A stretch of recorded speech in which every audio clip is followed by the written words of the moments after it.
वो तुम हो कि तुमने इंजील का हुलिया बिगाड़ दिया है। वो तुम हो जिन्होंने तौरात का हुलिया बिगाड़ दिया है।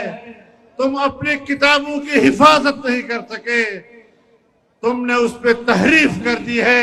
अजीम निजात दहिंदा यीशु मसीह का आदरनाम में आपको सलाम पहुँचे।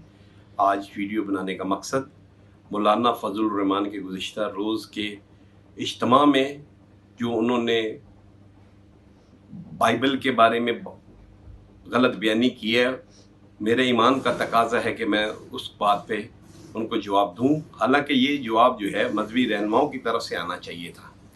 मौलाना साहब ने कहा कि बाइबल जो है यूरोप ने, अमेरिका ने तब्दील कर दी है। मौलाना को ये पता ही नहीं कि बाइबल को कोई तब्दील नहीं कर सकता, वो खुदा का कलाम है। बाइबल में जो बातें लिखी हुई हैं वो तमाम पेशन गोइयाँ पूरी हो गई हैं। मसीह खुदावंद ने कहा था मेरे नाम से तुम्हें लोग सताएंगे। तो आज देखिए पाकिस्तान और इंडिया में और दीगर जगहों में क्रिश्चियनों को सताया जा रहा है। कहा था कि तुम्हारे पे झूठे मुकदमात कायम किए जाएंगे। तो आप देख ले, झूठे मुकदमात नहीं, तौहीन मजहब के नाम के तो झूठे मुकदमात कायम नहीं किए जाते। और फिर कहा था कि अदालतों में घसीटेंगे, तो अदालतों में हम घसीटे जा रहे हैं या नहीं।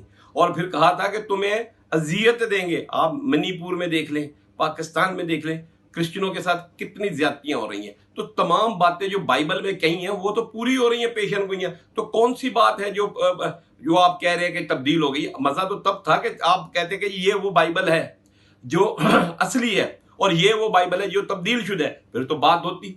तो आप तो खुद तो हीन कर रहे हैं। आप कहते हैं कि हम चारों आसमानी किताबों पे ईमान लाते हैं और एक तरफ आप कहते हैं ये बाइबल बदल गई है, और जबकि खुद लिखा हुआ है कि खुदा की किताबों को कोई तब्दील नहीं कर सकता, तो फिर क्रिश्चियन कैसे कर सकते हैं। तो आप अपनी अदाओं पे गौर करें, आप अपनी बातों पे गौर करें कि आप क्या कह रहे हैं। तो मैं समझता हूं कि आपको ऐसी बातें जेब नहीं देती। आपको चाहिए था कि अपने लोगों को वो बातें बताएं जो खुदा से प्यार करने की बातें हो, ईमान में मजबूती की बातें हो। जैसे आपने कहा कि इस्लामी ममालिक जो है स्वीडन से अपने सफीरों को बुला लें, मैं कहता हूं बड़ा जबरदस्त बात की है, लेकिन आप हुकूमत का हिस्सा है। आप जाके पार्लियामेंट हाउस के बाहर बैठ जाते और कहते कि जब तक स्वीडन का सफीर इस मुल्क से नहीं निकलता, जब तक स्वीडन की एम्बेसी बंद नहीं होती, मैं यहां से नहीं जाऊंगा। ये होता आपके ईमान का तकाजा। और आप फिर कहते स्वीडन के अंदर जो 6 लाख पाकिस्तानी है वो फौरी तौर पे उस मुल्क से निकल जाएं जहां उनकी मजहबी किताब की इज्जत नहीं है, तो फिर तो बात होती।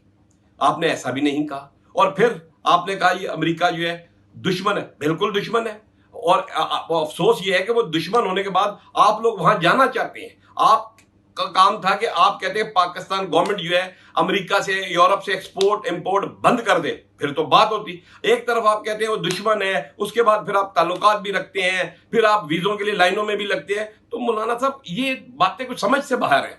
आप किसको मतलब गुमराह कर रहे हैं। आप लोगों को एक हकायक बयान करें और उस बात के ऊपर आप कायम रहें। और याद रखें बाइबल की बातें हमेशा जो लिखी हुई है कल और आज और अब तक यकसा है। और बाइबल को कोई तब्दील नहीं कर सकता। बाइबल की क्वालिटी है कि बाइबल इंसान को तब्दील कर देती है।